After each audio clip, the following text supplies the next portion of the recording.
Hey everybody, Craig Adams here from Wedding Film School, and we have another Happy Wedding Film School Wednesday podcast. This time, always live, but this time we have a guest. It's not just me rambling off into a blank screen for all of you to throw questions my way. We have, you know him as Michael Justin. I know him by his real name, Michael Justin Porco.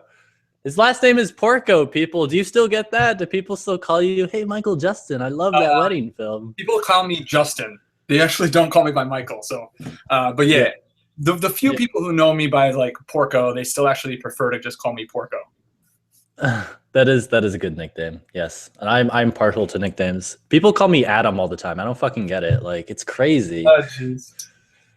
Yeah, it's nothing like you have a video that has your name like on it, like a little lower thirds, and then people still comment Adam. Like, I don't understand. Maybe it's like, because you know how people say that they don't remember like the first thing that's said out of your mouth. It's just like the secondary. So it's like Michael completely, they forget, and then they hear Justin, so then they just go Justin.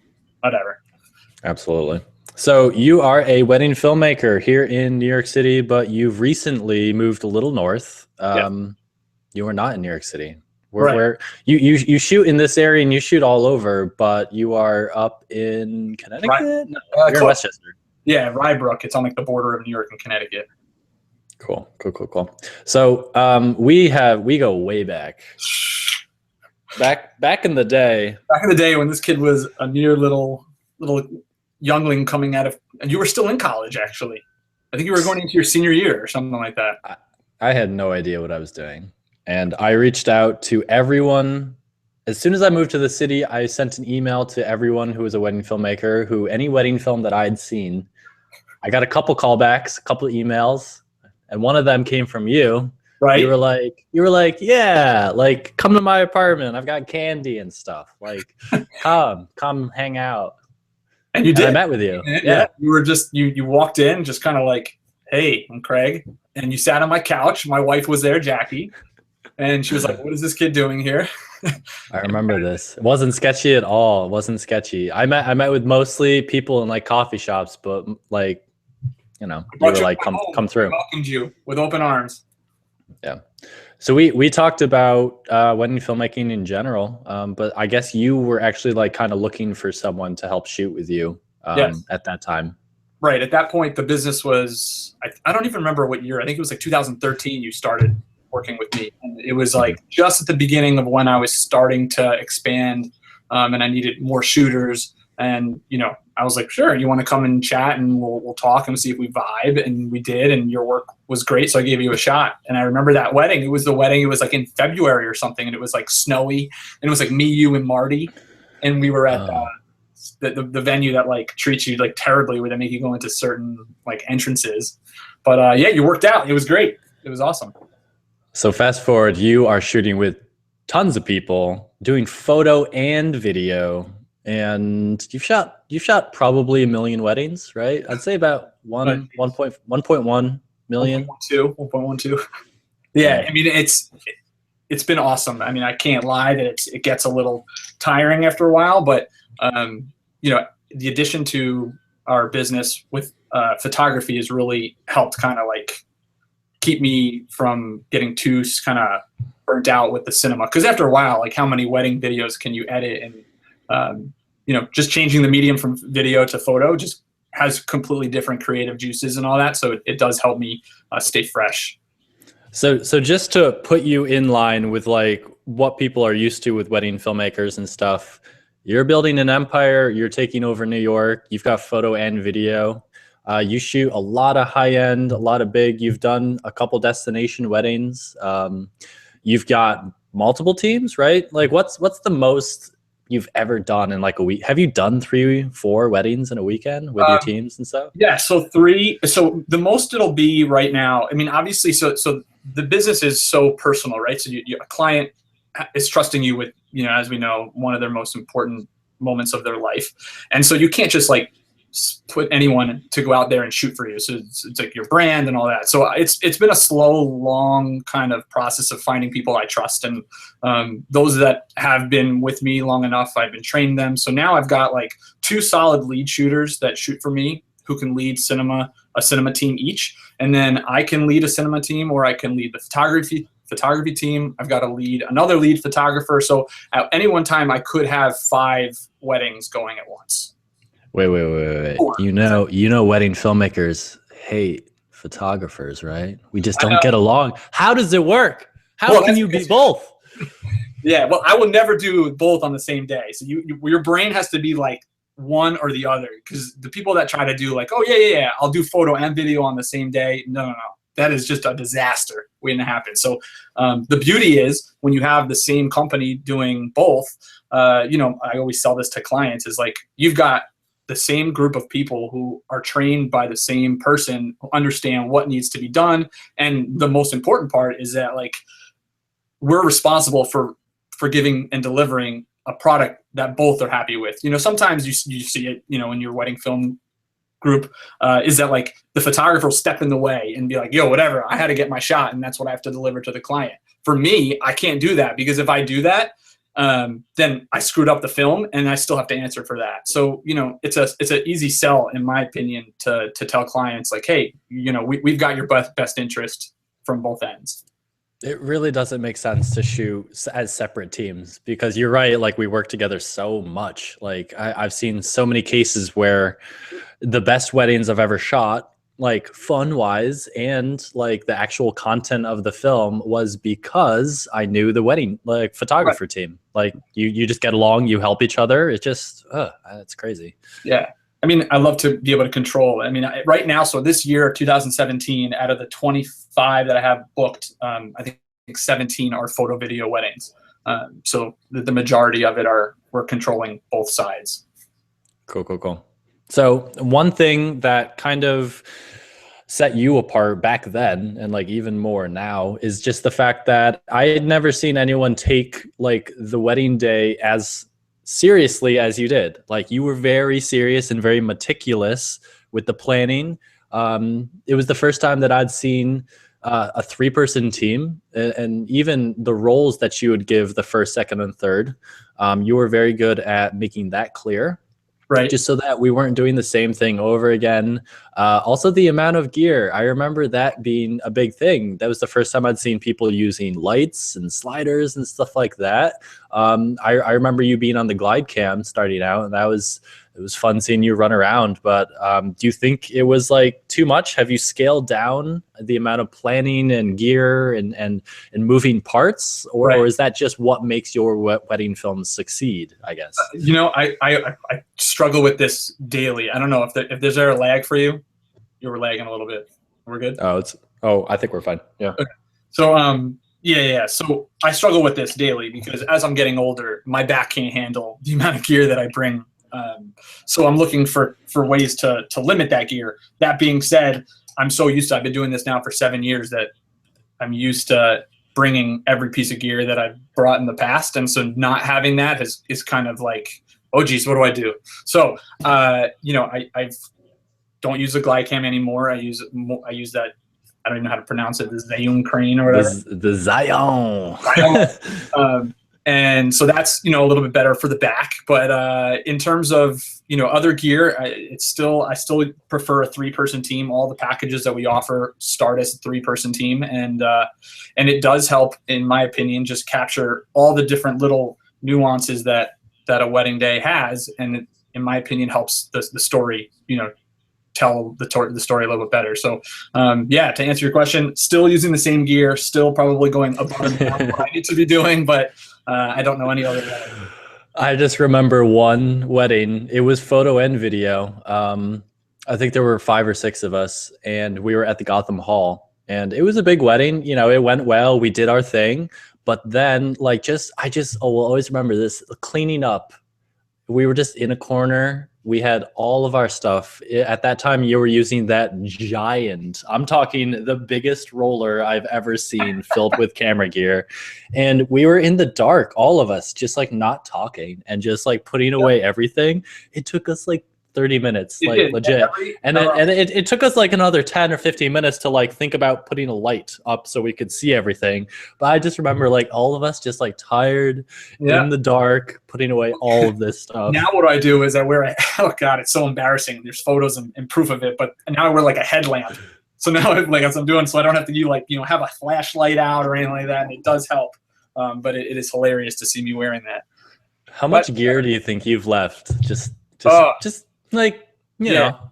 Thousands of dollars just left behind because we don't know where it is. Or I remember that glide cam you once left at that place in the Oriental Beach, or not Oriental Beach. It was like a Chinese bank or whatever. Yeah. Did you forget that back, by the way? Yeah, I got it back and I sold it to someone. Yeah, sold it to someone. Probably using it now. Yeah, but oh man. But also, like, the amount that we would do interviews and sit the bride and groom down, right, just to help give layers to the story, because you would also take the card openings and the gift openings like almost as importantly as the ceremony. And I remember having multiple people shooting at once. Right, it's just like great to have the amount of angles, and we would mic people up for the first the card readings and whatnot.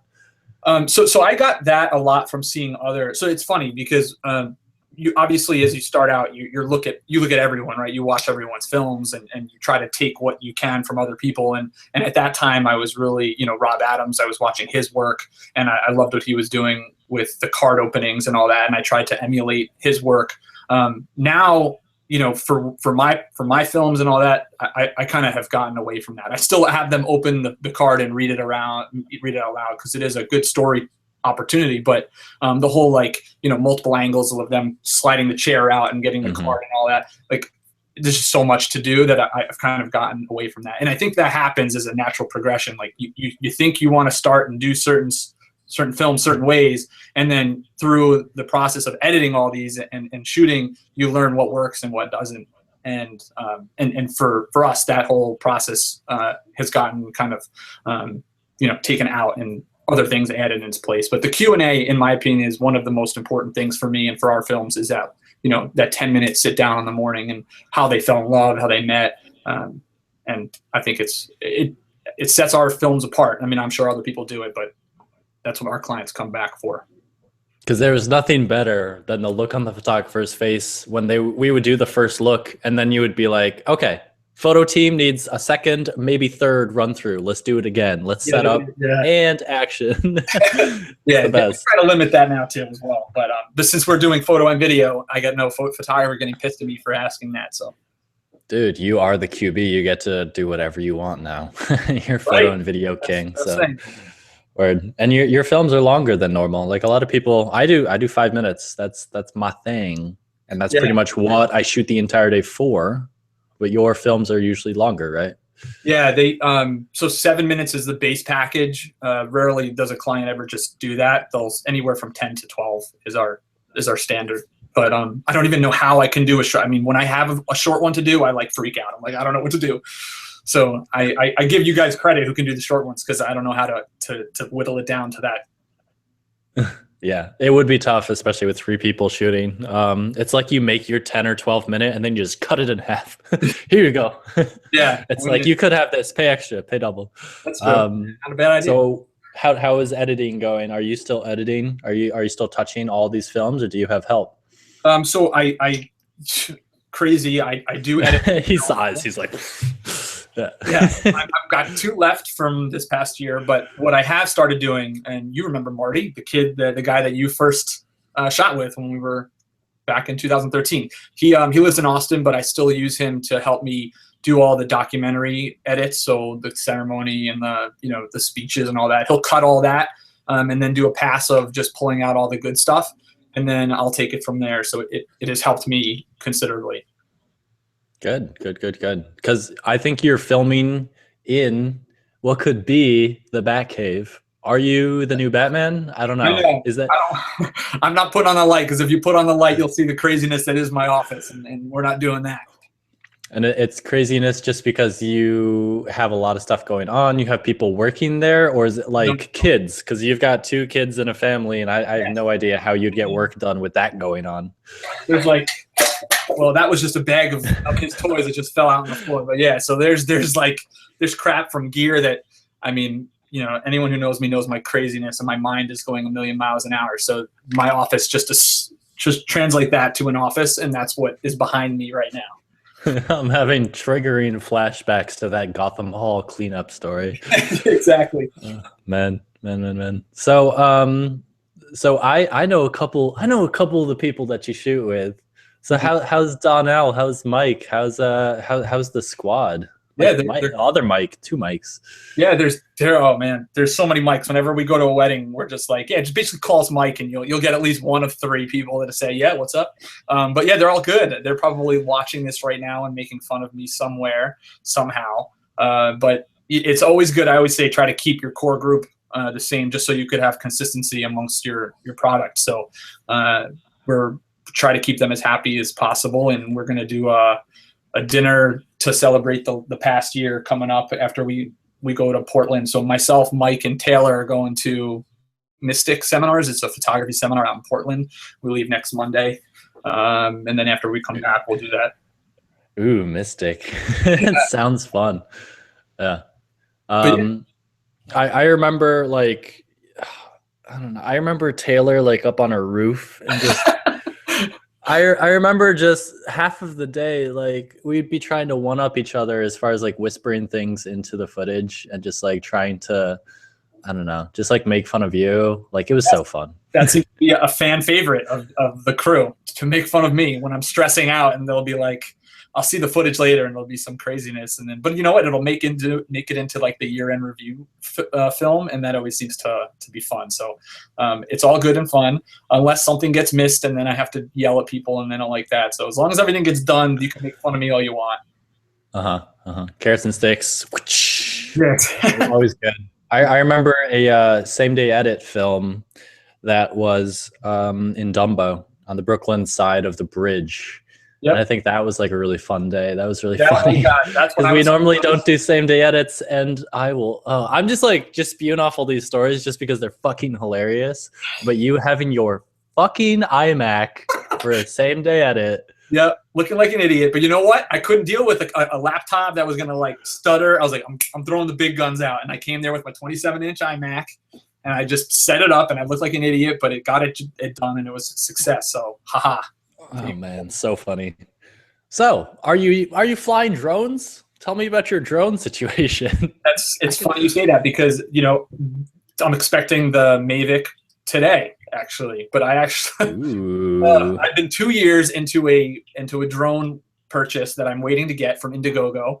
I backed a drone called the Plexi drone that is still waiting to be launched. They can go fuck themselves. If there's one thing that you can know about Justin, you bet, is that you are a sucker. You love some Indiegogo. You love it. Bring it on. Yeah, I got screwed for like $1,500 with their Plexi drone that I'm still waiting for, and it's nowhere in sight. So I may have gotten screwed by that. But so I would actually not, up until today when this Mavic Pro comes. Mavic, I'm saying that right? Mavic. Mahavik, I don't know.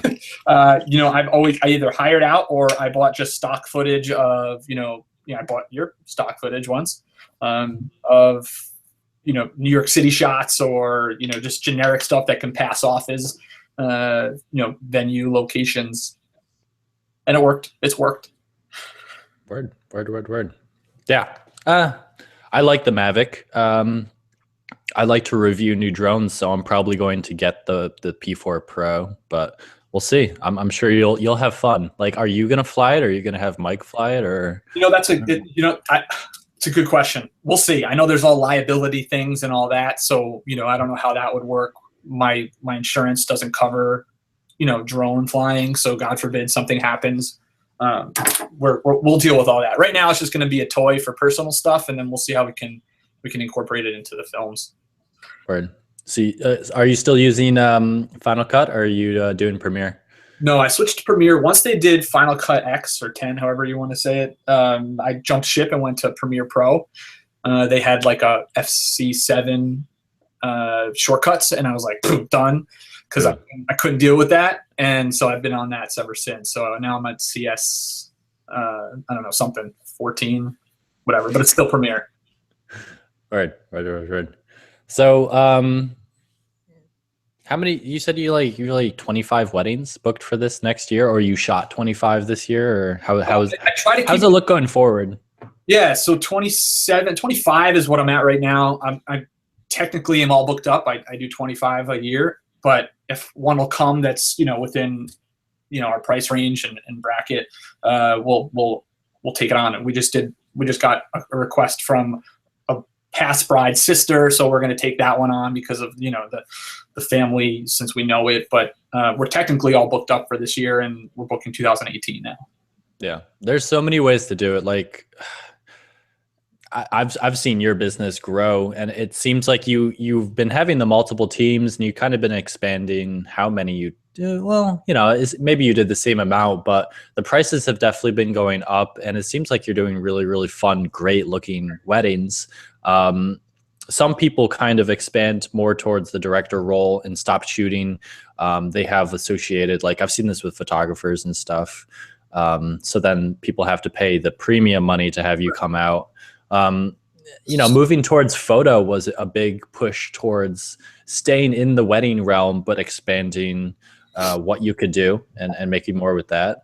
I've seen the process of you like moving and expanding your awesome family has pushed you to taking this absolutely full time. Is this kind of the road that you want to be going down with your business? Like, do you expect that you'll stop shooting? Like, do you have to touch everything? Like, is there a point where you're going to stop editing? Absolutely. I mean, I would love to, obviously. So I'm an entrepreneur, as you are. I mean, you and I have discussed, I got a new idea, or there's someone, Mike is a Shark Tank enthusiast. I'm dying for that opportunity, man. I'm going to get it one day. But so I love like the creation of a product or a business, and I love to see that grow. So my plan is to have this Michael Justin Studios grow to a point where you're right. I like the whole, if I'm going to be shooting, you have to pay a premium. So I'm getting there right now. I mean, when you do hire us, there's a premium for when I'm at the wedding versus not. But eventually I would love to expand so that I'm really only doing the management of the business. Kind of difficult. My advice to any of those starting out, if you can rename yourself and your business, keep your name out of it. That will help you expand to not have to be at every wedding if you're looking, 10 years down the line. Because you had like a big rebranding change, didn't you? New logo. Did you add studios? Like, was that a thing? Yeah, it was Michael Justin Films at first, but what happened? Oh yeah, with the photo. With the photo, it was like, so I changed to studios. At that moment, I was like, do I abandon my name? But I had been in the business with my name for 6 years or 5 years. I was like, I can't just abandon it. So I kept it, changed it to studios. But I still struggle sometimes with the whole, like, you're not going to be there. So, advice to younger starting out people is think twice about putting your name in it, unless you want to be part of it all. But that's not my goal. My goal is to kind of be more of a manager of the brand for future. Word. And you talked about like having the trust that you have to give the people who are leading your wedding days is super important. Like, do you expect hiring more people for photo or video? Like, do you kind of see yourself pushing towards like specializing in photo? Because obviously there's more photo opportunities for weddings as far as money to be made, and also the number, I figure. Have you seen a change? Like, because you are a photo guy, and like I'm sure you're getting much better at shooting photos and being more well known for that. But how has that transition been? Craig, it's hilarious. No, not hilarious, but it's funny we're having this conversation now, because I'm in the middle of, this is our downtime. So you reevaluate your business and all that and where you want to go.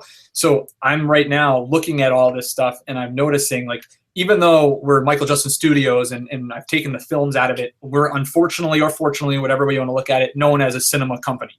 So every single inquiry that comes in, most of them is either cinema only or cinema and photo. I rarely get photo only opportunities. So much so that, like, I really think it's, I do have opportunities to hire out photographers that I trust, and they're, Mike, my other lead photo, Taylor, who I'm trying to build into another lead photographer. I feel like I could get them more opportunities. So I'm debating whether or not starting another just photography only brand that can maybe just hit the photo side. That's again adding a little too much on my plate probably, but we'll see. But to answer your question, cinema is, in my opinion, for my business, the most the margins are the best on that. So even though it's a lot more effort and all that, probably because we're known for it, I'm able to charge higher, and I make more per wedding on that than I do photography. Are you looking to do more outside of the state, outside the country, like destination, whatever, or are you just trying to, make your name known in New York City so people know, like kind of associate Michael Justin Studios with New York City weddings? Yeah. If I was 25 and single, I would say, just pay for my airfare and let me travel the world. I see those photographers and studios out there and I'm like jealous to a degree, but I'm married. I have 2 children.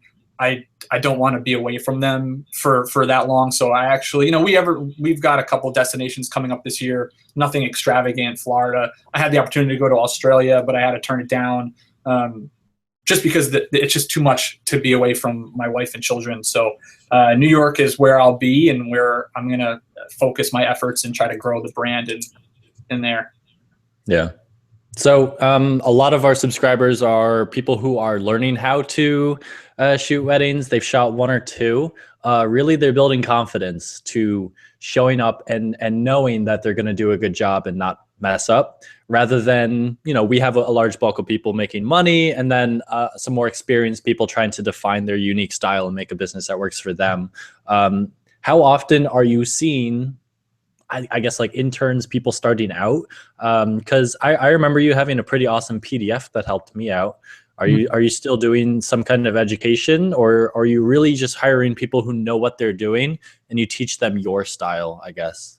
No, I'm still, I have a few people, I have 2 emails that I have to actually get back to of interns that are looking to work with me in any capacity just to learn and come along on shoots. I have one that is already, within the crew and working. He's shot 3 times with us this past year. So he'll be moving forward, and growing with us.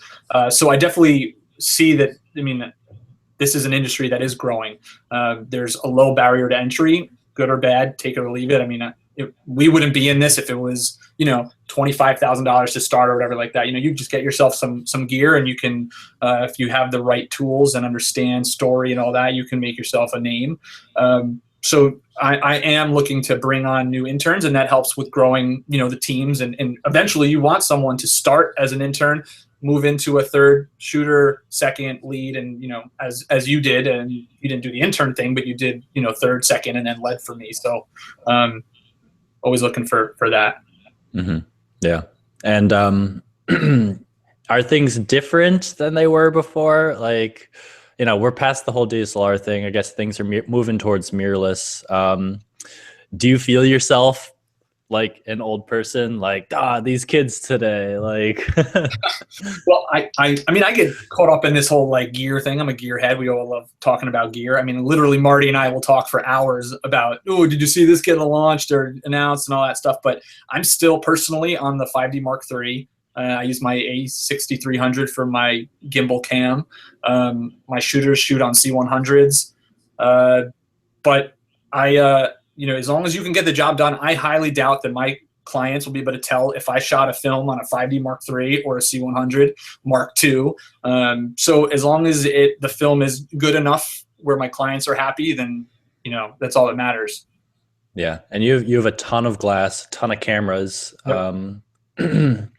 I think it was one of your shoots that I remember looking around, and it was another photo team, but I just remember seeing at least 5 70-200s like during the ceremony, like just looking around, like everyone was Canon, but it was still just like so many of the same lens, but it was doing the job. It was like a church ceremony. So and I don't own all those lenses. I have a kit of lenses that range every single focal length, but that's comes into who you hire and their kits that they bring along with them. Yeah.